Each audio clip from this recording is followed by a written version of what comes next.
L'été sera très sport sur France Télévisions.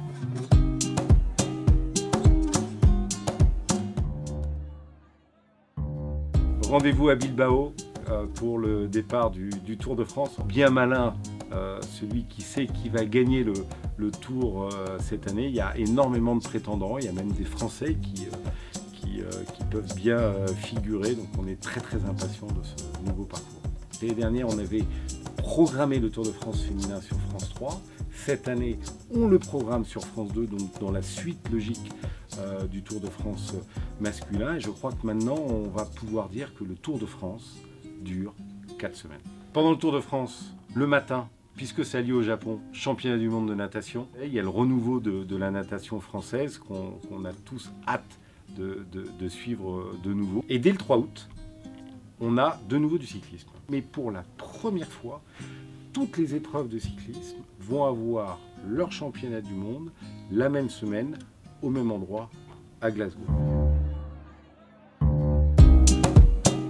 Alors là, on s'approche de la fin août, un peu avant la rentrée, les grands championnats du monde d'athlétisme qui vont avoir lieu à Budapest. Comme la natation, comme le cyclisme, une grande revue d'effectifs autour d'un événement très prestigieux un an avant les Jeux. C'est une nouvelle génération d'athlètes français et françaises qui arrivent également, et donc on va voir si ces athlètes arrivent à glaner quelques médailles ou quelques places d'honneur. Championnat du monde de basket, masculin cette fois-ci, pour rappeler de la performance de l'équipe de France de basket qui était arrivée jusqu'en finale à Tokyo. On sait qu'ils sont très ambitieux, qu'ils veulent gagner la médaille d'or aux Jeux de Paris.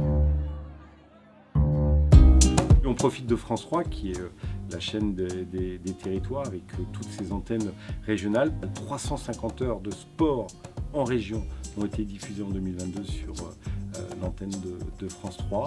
C'est 113 événements sportifs. Il y a beaucoup de disciplines différentes, on en a compté plus d'une trentaine.